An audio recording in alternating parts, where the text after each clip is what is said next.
Ordinarily, needs and wants are aspects defined in an economics textbook. Economics concerns itself with how individuals, businesses, governments, and nations make choices on allocating resources. Accordingly, economics would represent a need as something we cannot survive without, meaning we would die without our needs being met. This includes things like food, like water and shelter. In a similar vein, a want is something that is a step higher on the hierarchy of needs. In simple terms, it is something we may desire but cannot obtain. Nonetheless, we would not die if our wants were unmet. But this textbook definition of wants and needs is only part of the story.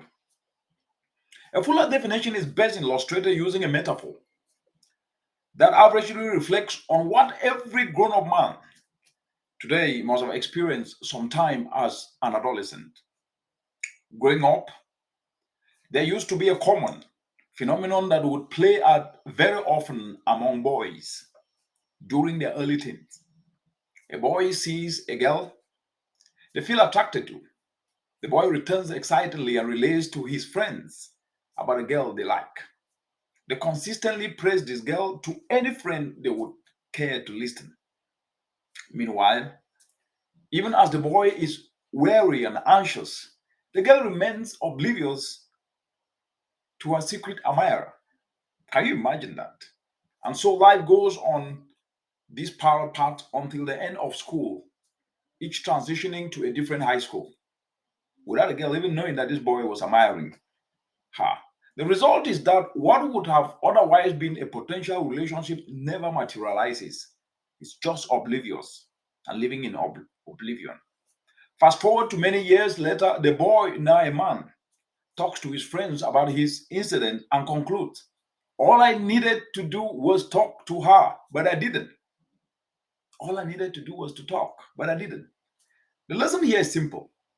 If we keep focusing on wants without discovering the needs and acting on them, the want will never materialize. Did you hear that?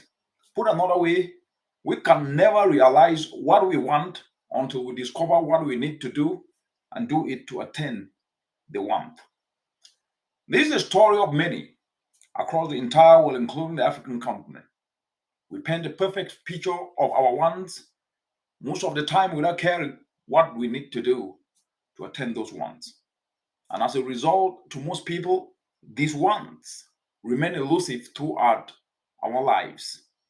Focusing on wants alone is a recipe for failure, and we have to change that trajectory. So the question then becomes, how do we change the paradigm to turn wants into reality? The key then is simple.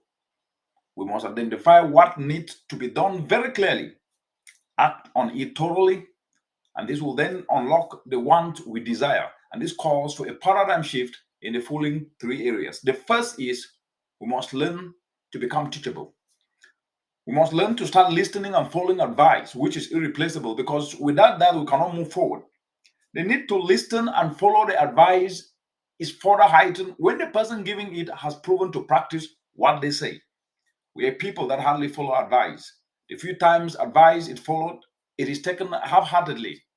It is implemented while thinking they are doing the advice giver a favor, yet they are doing themselves a favor. We must shun that and turn and move away from this ugly attitude. The second is for you to find your purpose. The key to igniting passion in any human being is finding your purpose because the purpose of life is to be useful. And the core purpose of life being to be useful means we need to develop our skills and ensure that we apply our skills, talents to do that which touch many people's lives, the majority in a society, which is the core of value. So each one of us must ask and answer this question: what am I useful for? These questions will ensure you find and execute your purpose and operate with passion, which is the new currency of now. And that takes me to the last point, which is focus on the process, not the product alone. Oftentimes, when we focus on our wants, we lose focus on what needs to be done to get those wants. And therefore, We must focus, treasure, and take delight in the processes that are needed to be able to achieve the product and achieve what we want. Thank you.